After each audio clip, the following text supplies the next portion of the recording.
going down, peeps? It's Jealous Guy here, going to attempt to do a Lostview while taking my walk today. Excuse me. Well, the thing is, I haven't really taken any notes, so kind of just going to be shooting from the hip for the most part. But let me just say that these last 2 episodes of Lost have been 2 of the most terrific episodes of not only the entire season, but the entire series as a whole. Just whole as mackerel. I don't know, it may just sound like a sad excuse, but I like the love thing because you can kind of relate to it. And you can't really relate to truth because, well, that's the same for everybody. If that makes any sense, I don't know. It's like there's one, eventually one day we will discover the truth about the universe. And once that happens, there's going to be no room for people to have their own theories or opinions about it anymore, because it's all just going to be like, I mean, that's the kind of thing I worry about. I worry that one day science is going to prove that red is the best color. And so if you come out and say your favorite color is blue, people are going to say, well, you're wrong because science proved that red was the best color because it's the color of blood or whatever, It's like you can't prove everything. There can't be a universal truth that applies to everything. And that's why I think that, in the show there's not going to be an absolute truth that defines what is going on this show. And I think if you try to do that, if you try to come up with an absolute truth, you're just going to end up, I don't know, abandoning the characters and all their motivations in the end, in the long run.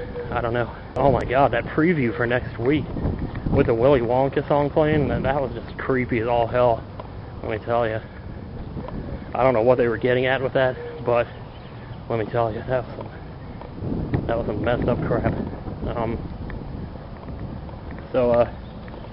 I don't know, at this point it's almost kind of like, I don't know what kind of theories you could really come up with. Geek mode? Yeah, that's what I'm in right now. Yeah, but it seems like, well, the thing that keeps sticking in my head is Locke getting run over by Desmond with the car. Because up until this point we've seen Desmond trying to play Cupid and get people reunited with their lives, or with their original memories from the original timeline here in the alternate timeline. What exactly he's trying to do there, I'm not totally sure, because even if you do open people's eyes to memories of another life, that doesn't necessarily cause that life to cease to exist, right? I mean, how exactly is that going to work?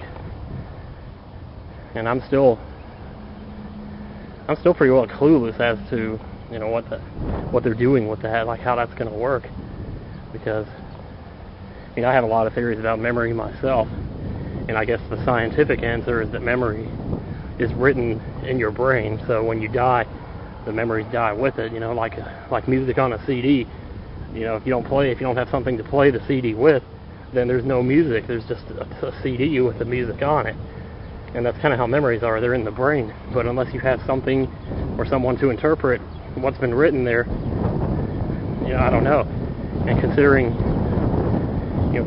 the way the body decomposes, I would venture to say that the memories decompose too, which is really sad. I mean, I hate to think that, but if that's how it is, I guess that is how it is. It just seems undeniable that you can record something with a video camera, and always have proof that it happened, and yet you can't do that with memories in the brain. Like, there's no way you can preserve those.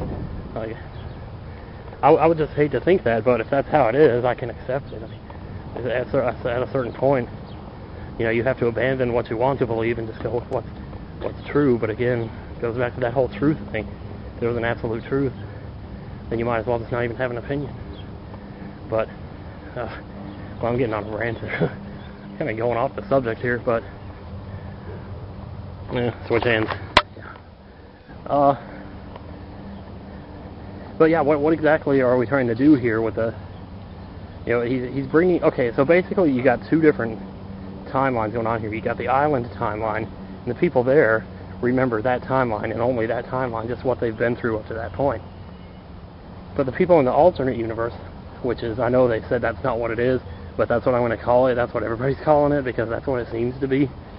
But people there seem to be able to remember 2 lifetimes, which shouldn't be possible because you can't remember stuff that you never did. But for some reason these people are remembering things that they never did. But the thing is that they did do them. I mean, I think at a point here we might have to start considering the possibility that these characters in the alternate timeline are being reincarnated.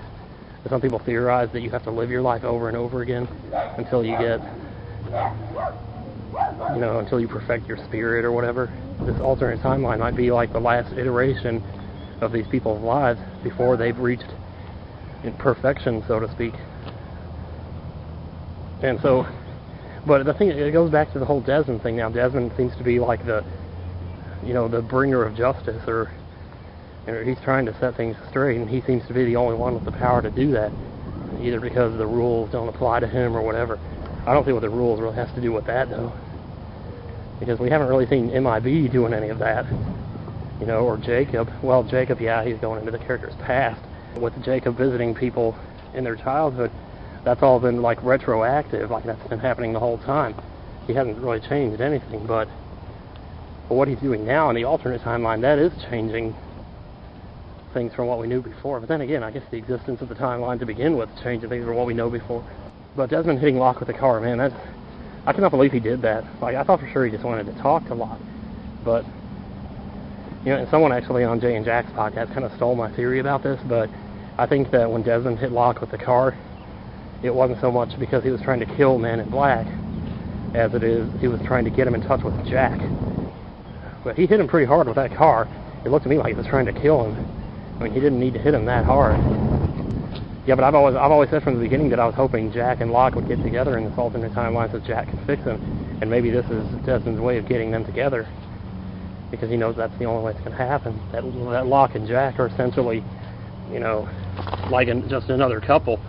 They're not, there are other bonds that people develop besides love bonds like Hurley and Libby or Desmond and Penny. There's also like Jack and Locke are just friends, so their bond could work too. The thing is, they never really had much of a bond on the show. Sometimes they did, but like when Locke pulled Jack off the cliff and they lay there looking up at the sky and laughing. The thing is, they seem to be leading towards everyone meeting up at the hospital, because we saw Sun get shot too in her episode, which I haven't really said much about that episode, but Kate and Sawyer, who knows what's going to happen there. It's a shame because we've had Sawyer and Kate episodes already, and yet we still don't really know like where their alternate timeline is headed, so I kind of worry about that. Now, supposedly the next episode is multi-centric, so I'm not going to say what the title of it is. I don't know what else there really is to say, because it seems like they're answering the question so fast now that I can't really come up with any more. It's cool to see Michael again, and he basically told us flat out what the whispers were, which I think most people had kind of sort of assumed that already, but it was cool to actually get it, acknowledged that indeed is what was going on, that it was dead people who can't make peace with whatever. And this makes me want to go back and look at all the other times that they've time traveled, or these flash forwards and things. It makes you wonder, like, how many of those were flashed sideways. Because when they first introduced the flash forwards, I went back and said, well, maybe Born to Run was a flash forward. I thought it was. And I had theories about that. But now they've introduced a whole nother type of flash, which forces you to go back again and look at all the other flashes again and say, okay, look at the flashbacks and the flash forwards and say, any of these could have been flashed sideways. And I'm thinking, based on what I've seen, I think some of them might have been. I'm just not totally sure. Like, maybe everything that happened with the freighter was a flash sideways. Because it always bothered me that Widmore sends these guys on the freighter to go get Ben. Now, I know I said before there was probably a reason for him doing that, because he knew Ben was going to kill Jacob, so he's trying to stop that from happening and all. But this time he came on a submarine himself. And it's like, well, wouldn't he have just done that the first time? I mean, did he just not want to get his hands dirty the first time, and now he's like, in a position where it's too late, he's getting desperate, so now he's coming along himself to finish up what the other guys couldn't do? I mean, I don't know. I suspect that maybe there was more importance to the Fradies than we thought. because at least one of them is still here and potentially, you know, a hidden candidate or something. That's what I've heard, that Lapidus might be a candidate. I don't know what this whole candidate thing's all about anyway. It's like, well, okay, some people are candidates, you know, everybody's a candidate, you, me.